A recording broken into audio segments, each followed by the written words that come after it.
Kembali lagi bersama gue Fajar Aditya, tapi kali ini agak beda dimana gue tuh pengen cerita horor di channel Bukalapak. Makanya ramein kolom komentarnya. Jadi pada kali ini gue tuh pengen cerita yang menurut gue, wah gila sih. dimana kisah Ben mendaki Gunung Salak. Jadi di tengah-tengah perjalanan itu seorang temannya sempat buang air kecil di salah satu makam yang terdapat di Gunung Salak. Hingga setelahnya itu mereka banyak mengalami kejadian-kejadian horor. Tapi sebelum dimulai jangan lupa subscribe channel Bukalapak ini biar channel ini bisa jadi 1 juta subscriber. Buruan kalian subscribe channel ini. Terus gue ada sedikit info nih mengenai promo yang dapat menunjang hobi baru kalian, dimana Bukalapak ini lagi ngadain promo pilihan jagoan di bulan Juli. Makin banyak promo-promo untuk kategori unggulan kayak gadget, terus juga ada otomotif, dan ada juga DIY, perkakas rumah tangga. Dan gak hanya itu, tiap minggunya promonya itu juga akan berbeda-beda dengan tambahan top brands yang ada di Bukalapak. Jadi makanya kalian catat aja nih tanggal-tanggalnya. Jadi buruan kalian sikat barang-barang yang sesuai kebutuhan kalian karena semuanya ada di Bukalapak. Produknya murah, lengkap, dan pastinya original. Ditambah lagi, semua itu tuh dapat kalian beli karena ada promo no ongkir 100.000 kali. Terus promonya belum selesai nih. Bagi kalian yang suka cari voucher promo di Bukalapak, nih gue kasih tahu 5 cara gampangnya. Download aplikasi Bukalapak. Tap voucherku, nah di situ kalian bisa lihat voucher-vouchernya. Klik pakai, lalu pilih barang yang mau dibeli atau langsung aja ke chart.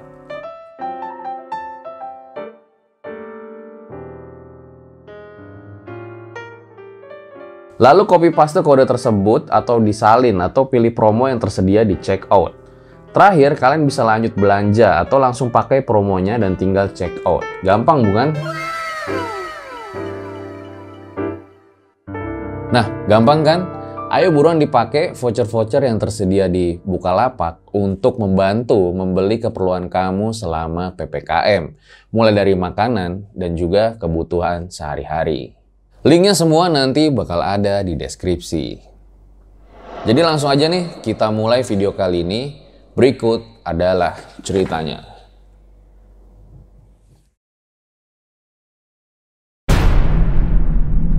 Jagalah kebersihan alam, maka semesta akan mendukungmu.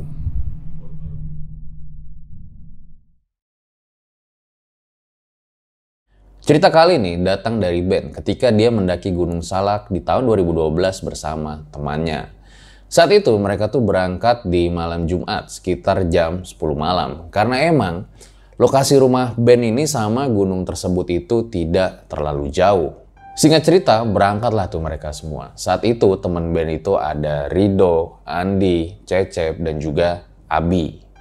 Seperti biasa, karena mereka ini mungkin udah bisa dibilang sebagai orang yang punya pengalaman banyak, makanya mereka pun lewat jalur pintas di malam itu. Jalur pintas yang mereka lewatin pada saat itu bisa dibilang cukup terjal ya dibanding jalur umum biasanya. Tapi kalau kata Ben, karena memang jalur pintas ya memakan waktu yang lebih singkat. Jadi jalur pintas ini kayak langsung menerobos hutan yang lebat yang ada di Gunung Salak.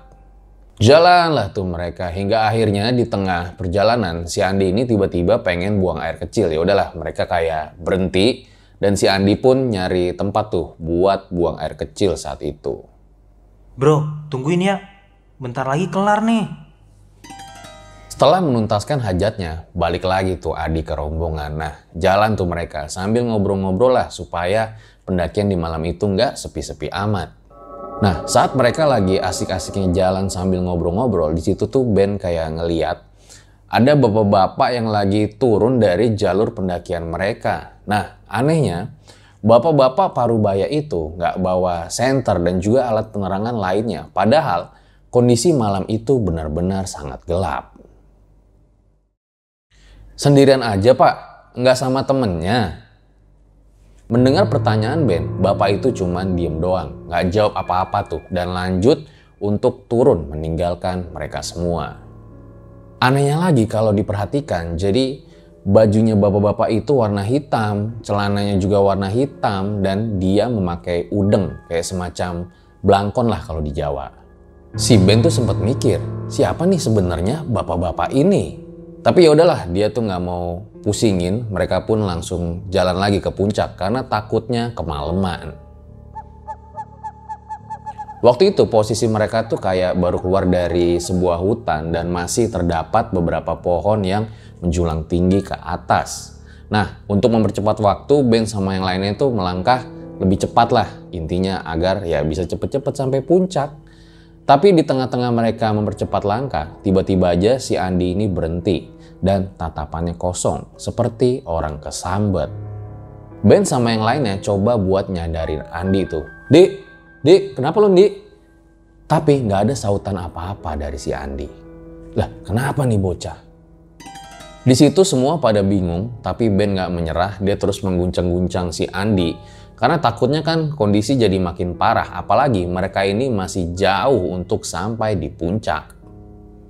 Woi, Dik, sadar, Dik. Kenapa dah lu? Masih nggak gerak-gerak juga, mereka juga langsung ngerukyah Andi dengan dibacain doa-doa yang mereka hafal. Belum kelar mereka baca doa, tiba-tiba Andi ini nunjuk ke arah bawah dengan tatapan yang masih sama, kosong. Di sini yang lain makin bingung dong, Andi yang tiba-tiba diem, tahu-tahu nunjuk ke arah bawah, yang mana itu nggak ada apa-apaan di bawah. Masih dalam keanehan itu, si Andi yang dari tadi aneh bener tuh, tiba-tiba aja nekat pengen jalan turun ke bawah. Untungnya bisa dihadang tuh sama si Ben dan juga Rido. Weh, mau kemana lu, Dik? Jangan-jangan ini anak ngelihat bapak-bapak yang tadi. Andi terus memberontak, sampai-sampai dia tuh bisa ngelepasin pegangan si Ben dan juga Rido. Dia turun tuh ke bawah. Situasi mulai chaos saat itu karena emang Andi ini ngeberontak terus. Intinya tuh dia pengen turun ke bawah. Ya udahlah. Akhirnya dibagi dua tim tuh. Cecep sama Abi jaga di tempat dan Ben sama Rido ngikutin tuh si Andi. Takutnya kan bahayalah kenapa-kenapa nanti nih bocah. Waktu itu Ben itu ngeliat Andi tuh jalannya kayak makin lama tuh makin cepet. Padahal dia tuh nggak bawa senter. Ya maklum lah kesurupan kali pikir Ben saat itu. Tapi kecepatan Andi itu membuat Ben dan Rido cukup kewalahan. Ben jadi penasaran juga, siapa sih sebenarnya yang ngerasukin Andi? Karena emang kan dia mikir, dari tadi tuh nggak ngelakuin hal yang aneh-aneh apa-apa. Kenapa kok mereka dapat gangguan kayak gini? Hingga nggak lama, Ben dan Rido pun melihat Andi tuh kayak berhenti di satu titik. Di mana titik tersebut adalah titik sebelum Andi izin buang air kecil. Lah, ngapain tuh anak di situ? Langsung lah tuh Ben sama Rido mempercepat langkahnya nyusul Andi ya, takutnya Andi ini kan kenapa-kenapa gitu. Nah, alangkah terkejutnya Ben dan Rido ketika sampai di sana. Dia melihat ada sosok bapak-bapak berpakaian hitam di awal pendakian tadi tuh. Di situ mereka bingung, ngapain nih bapak-bapak malam-malam sendirian di sini? Karena penasaran, Ben langsung nanya lagi dong ke bapak-bapak itu dan jawabannya sangat membagongkan. Maaf Pak, Bapak ngapain di sini? Lagi nungguin temen atau gimana? Ada yang harus kalian tahu sebelum kalian naik ke atas. Ayo, ikuti saya. Ben sama Rido saling tatap-tatapan tuh di situ. Mereka bingung, ikut kemana? Tapi ya udahlah, karena mereka nyari aman, mereka pun langsung menyetujui tuh ikut sama bapak-bapak tersebut yang belum diketahui identitasnya. Ditambah lagi di satu sisi, Andi yang tadinya itu jalan turun terus, dia malah diem doang tuh sekarang di titik tersebut. Hal itulah yang membuat Rido tuh jadi pengen ikut bapak-bapak tersebut. Siapa tahu dia tuh bisa dapat jawaban atas perubahan sikap Andi ini. Ben dan Rido pun berjalan turun tuh mengikuti bapak-bapak tersebut. Walaupun saat itu Ben tuh rasanya merinding bukan main, tapi dilawanlah rasa takut tersebut. Ya, supaya Andi kembali normal lagi pikirnya. Akhirnya mereka tuh sampai di sebuah tempat di mana bapak itu berhenti. Tempat tersebut tuh gelap banget dan banyak pohon yang menjulang tinggi. Dan cahaya bulan juga sulit dilihat di tempat itu. Lihat ini. Ini adalah kuburan yang dikencingi teman kalian. Di situ Ben sama Rido itu kaget. Bisa-bisanya nih si Andi buang air kecil di atas makam. Wah, gimana nih? Mereka tuh bener-bener bingung pada saat itu, nggak tahu harus berbuat apa selain minta maaf ke bapak tersebut. Karena ulah Andi, mereka semua kena dampaknya. Minta maaflah jika teman kalian tak ingin celaka lebih jauh, kata bapak-bapak itu. Setelah Ben dan Rido meminta maaf ke bapak-bapak tersebut, mereka pun berpisah. Bapak-bapak itu turun ke bawah, sementara Rido itu sempat berdoa dulu di makam tersebut. Ya hitung-hitung sebagai penghormatan lah. Dan gak lama, mereka pun kembali berjalan naik tuh sambil menuntun Andi. Oh ya, jadi di sini gue tuh nggak nyebutin pos per pos ya, karena emang narasumbernya itu tidak menceritakan dan tidak menjelaskan di mana posisi mereka berhenti. Nah, waktu di perjalanan naik inilah kondisi Andi tuh kayak udah mulai membaik ya. Di situ juga sempat nanya, loh kok kita masih di sini? Bukannya udah di atas? Lah, gile juga nih bocah. Tapi di situ Rido sama Ben pun belum menjelaskan apa yang sebenarnya terjadi kepada mereka. Di sini, gangguan itu belum usai. Saat perjalanan naik ke tempat si Cecep dan Abi nunggu, di tengah malam ini, Ben tuh ngeliat ada rombongan yang turun dari puncak. Karena ada headlamp yang menyorot ke arah mereka. Woi Ben, ngapain lo? Itu loh, ada yang turun dari puncak. Rido terkejut. Si Ben ini halu apa gimana? Padahal nggak ada siapa-siapa tuh di atas, pikir Rido saat itu. Tapi si Ben ini kayak masih ngotot dan ngeyel. Katanya nanti juga ketemu tuh mereka bakal turun dari jalur yang bakal kita lewatin. Ngeliat Ben yang kayak gitu, Rido makin pusing. Karena emang kan si Andi tuh semenjak kesurupan juga masih agak linglung gitu deh. Gak banyak berbicara selama perjalanan. Di situ Rido menghela napas. Dia mikir kayaknya yang masih waras itu cuman dia doang di malam itu. Rido coba kuatin dirinya tuh. Karena emang posisi dia ya takut juga pada saat itu. Naik malam-malam bertiga, sementara kedua temennya itu nggak ada yang beres. Lanjut jalan lah tuh mereka. Nah selama perjalanan si Ben sama Rido tuh kayak saling ngeyel-ngeyelan lah sama pendapat mereka. Ya ada untungnya juga sih, jadi suasana pendakian nggak sepi-sepi amat saat itu. Tapi hal itu nggak berlangsung lama. Setelah mereka tuh dengar ada suara yang asing dari arah belakang mereka. Suara cowok kayaknya sih seumuran mereka. Iya benar, ada yang turun. Mereka bertiga langsung terdiam tuh dengar suara tersebut. Benz yang lagi diem langsung nyeret Andi ke arah depan sambil bisikin si Rido. Dok, itu di belakang lu. Rido juga tahu ada yang nggak beres saat itu, makanya dia nggak mau tuh noleh ke arah belakang. Ya udah, mereka pun lanjut perjalanan hingga akhirnya sampai di tempat Cecep dan Abi.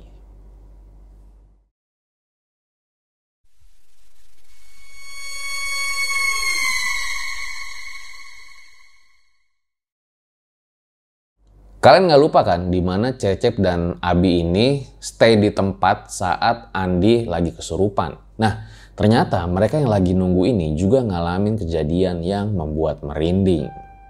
Jadi waktu Ben dan Rido itu ngejar Andi turun, mereka tuh ya lagi santai-santai lah di pohon kayak bersandar gitu, hitung-hitung istirahat. Padahal saat itu jarak mereka sama puncak tuh udah bisa dibilang cukup dekat. Ya udahlah, mereka di situ nyebat-nyebat sambil ngobrol-ngobrol supaya ngilangin rasa ngantuk lah. Sekitar 20 menitan mereka ngobrol-ngobrol, tiba-tiba mereka itu ngedengar kayak ada suara orang lari dari arah puncak menuju tempat mereka. Lah masa iya ada malam-malam orang lari di gunung? Masalahnya suaranya ini bukan satu atau dua orang, melainkan suara banyak orang. Ya udahlah, akhirnya mereka coba tunggu tuh rombongan tersebut. Ditunggu, tapi rombongan itu nggak juga datang-datang. Padahal suaranya itu terdengar makin lama makin jelas. Hingga akhirnya suara tersebut pun menghilang. Cecep yang penasaran bahkan sampai kayak ngintip ya ke atas puncak dan nggak ada apa-apa yang dia lihat saat itu. Dan mereka pun nggak tahu sebenarnya suara apa itu. Ya udahlah, di situ Cecep sama Abi kayak nenangin diri ya, tenang gitu supaya nggak takut dan nunggu teman-temannya itu segera balik ke atas. Di tengah menanti kedatangan teman-teman mereka, sekitar jam setengah 12 malam, Cecep itu ngelihat dari arah bawah ya, Ada satu pendaki nih yang lagi naik ke atas dengan raut wajah itu yang kelihatan pucat. Wih, berani bener nih orang, pikir Cecep saat itu. Nah, ketika pendaki itu mendekat, Cecep pun menyapa dan menanyakan tuh, apa melihat Ben dan yang lainnya di bawah? Mas, tadi ketemu teman saya nggak ya di bawah? Lah, Cep, lu ngomong sama siapa? Ngelindur lu ya? Lah itu Bi. Di sini Cecep tuh kayak baru nggak gitu. Loh, orang yang tadi itu kemana? Kok udah nggak ada gitu loh. Nah, nggak lama si Abi pun kayak nyipratin air tuh cukup banyak ke arah si Cecep. Hingga akhirnya Cecep tuh kayak sadar dari bengongnya dan dia marah-marah tuh sama si Abi. Wah gila, basah nih baju gua. Setelah sempat marah-marah, akhirnya mereka berdua pun kayak nyengir gitu ya. Nah, di situ juga lah si Cecep baru tahu kalau kayaknya yang tadi itu bukan manusia. Setelah kejadian itu, mereka pun ngobrol terus, kayaknya sih antisipasi supaya mereka nggak bengong lagi dan ngilangin rasa takut. Lumayan lama tuh mereka ngobrol sambil nunggu teman-temannya pada datang, hingga mereka itu dengar ada suara tangisan.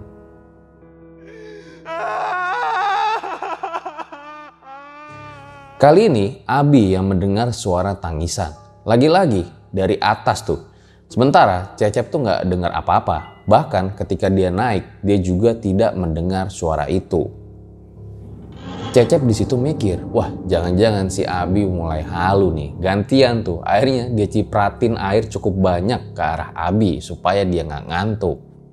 Mereka pun ketawa tuh pada saat itu ya karena momen yang cukup unik lah menurut gua. Hingga akhirnya nggak lama suara tangisan itu pun udah nggak didengar lagi sama Abi. Sekitar 15 menit kemudian dari suara tangisan, mereka tuh berdua nih kali ini denger sama-sama ada suara kayak gerasa kerusuk lah dari bawah gitu ya. Wah, jajan apa lagi nih? Untungnya ternyata itu teman-teman mereka udah pada sampai semua. Akhirnya mereka pun dapat berkumpul kembali. Rido sama Ben tuh kayak ngos-ngosan gitu. Di situ mereka minum air yang cukup banyak. Sementara Andi ini kayaknya masih belum pulih karena dia tuh cuman diem doang kayak orang linglung. Ya udahlah, mereka pun nggak lupa tuh mengucapkan rasa syukur karena mereka ya udah kumpul bareng-bareng lagi. Tapi di situ terjadi perdebatan di mana mereka tuh mau lanjut jalan ke puncak atau ngecamp aja di situ. Benz di satu sisi udah nggak kuat lagi kalau harus berjalan, sementara Abi dan Cecep tuh nggak setuju. Katanya di tempat ini horor. Debat lah tuh mereka di situ. Cukup lama juga dan di tengah-tengah perdebatan itu tiba-tiba si Andi nyeletuk. Loh, kita kok masih di sini? Belum sampai puncak? Wah, bocah ngadi-ngadi aja nih, pikir si Ben saat itu. Kan dari tadi dia tuh udah jalan gitu loh, kok baru nanya sekarang? Yaudah akhirnya mereka di situ kayak ngobrol-ngobrol gitu dan baru tahu kalau Andi ini kayaknya udah mulai sadar sepenuhnya nih. Dan mereka pun karena kesadaran Andi ini memutuskan untuk lanjut kembali berjalan ke puncak. Singkat cerita mereka pun sampai puncak jam 2:30 dini hari. Sebenarnya tuh udah telat banget. Ya udahlah mereka pun langsung bagi-bagi tugas tuh. Ada yang diriin tenda, ada yang bangin api unggun, ada juga yang langsung masak. Setelah semua selesai mereka pun langsung makan dan gak lama mereka pun tertidur karena emang udah lelah banget. Kecuali Rido. Entah kenapa dia tuh kayak takut buat tidur ya, entah alasannya apa. Hingga akhirnya Ben yang udah tidur sebentar pun kebangun lagi, pengen nemenin si Rido ini niatnya. Mereka berdua pun ngobrol tuh di luar tenda dan dari obrolan ini si Ben tuh jadi tahu ternyata dari awal pendakian itu mereka udah ada yang ngikutin. Sebenarnya dari awal berangkat ada yang menjaga kita. Seorang kakek-kakek yang badannya bungkuk. Nggak tahu kakek itu siapa, yang jelas karena kakek itu kita jadi nggak kenapa-napa. Bisa dibilang Rido ini peka lah terhadap hal-hal gaib kayak gitu dan itu pun juga dibenarkan oleh Ben dan yang lainnya. Suasana di puncak itu benar-benar sepi pada saat itu, kayak nggak ada yang ngecamp lagi gitu loh selain mereka. Dan pas lagi asik-asiknya ngobrol, tiba-tiba mereka itu mendengar ada suara geraman. Di situ Rido bilang, kayaknya itu suara genderuwo. Gak lama suara menyeramkan itu pun hilang. Ya udah mereka lanjut ngobrol lagi. Tapi sialnya di sini, Ternyata air mereka habis tuh. Karena udah kausan ya ngobrol terus, mau nggak mau mereka harus ngambil air tuh di mata air. Ya biasalah dalam perjalanan mereka itu si Ben sama Rido tuh kayak ngelihat ada sekelebat bayangan hitam berbulu. Entah itu genderuwo yang tadi atau bukan. Sesampainya di tenda, Ben sama Rido itu coba buat tidur. Nah, mereka itu ditemanin sama suara jangkrik yang mengisi kesunyian malam ini. Sampai-sampai nggak sengaja nih Ben tuh lihat ke arah Andi. Nah, di situ kayaknya ada yang aneh nih sama si Andi nih. Firasat Ben mulai nggak enak. Bener aja, tiba-tiba Andi itu bangun dari duduknya. Tangannya itu menari layaknya seorang penari pria. Palanya itu menggeleng-geleng sambil mulutnya tersenyum.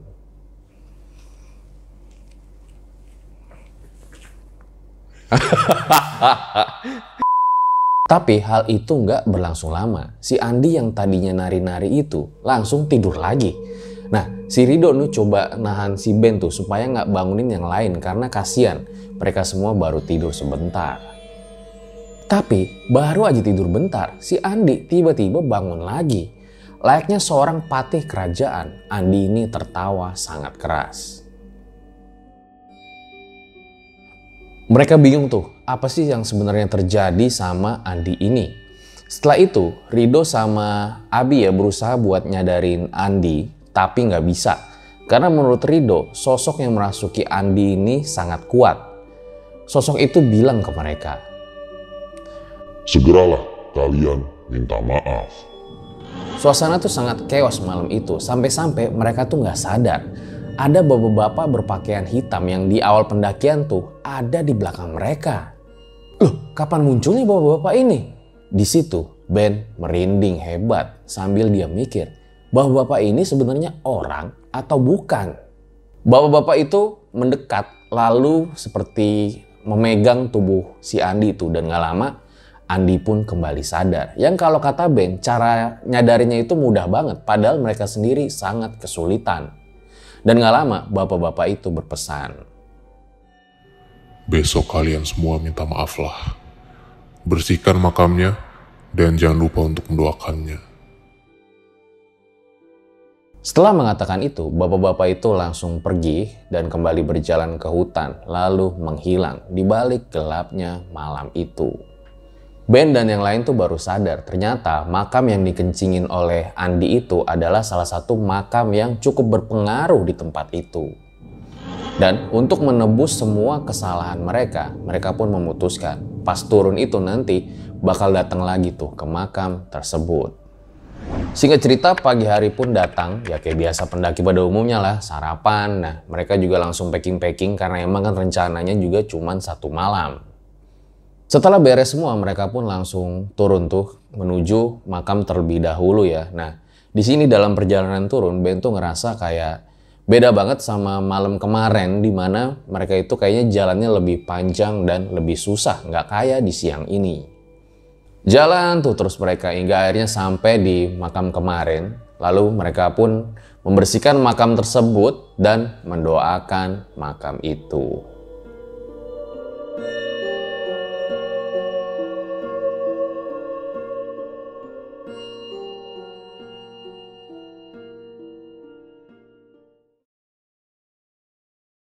Itu dia guys pengalaman yang serem banget dari Ben dan teman-temannya ketika mendaki Gunung Salak, di mana ada sebuah pesan dari cerita ini, kalau bisa mendaki itu ya lewat jalur legal lah untuk menghindari hal-hal yang tidak diinginkan. Dan juga kalau ingin buang air kecil ya kalau bisa jangan di makamnya, cari tempat yang lebih layak lah untuk kalian buang air kecil. Gue rasa cukup demikian episode pada kali ini. Kalau misalnya kalian pengen lihat gue di channel Bukalapak terus, jangan lupa subscribe channel ini. Gue Fajar Ditya, RJ5 Bukalapak undur diri. Ciao.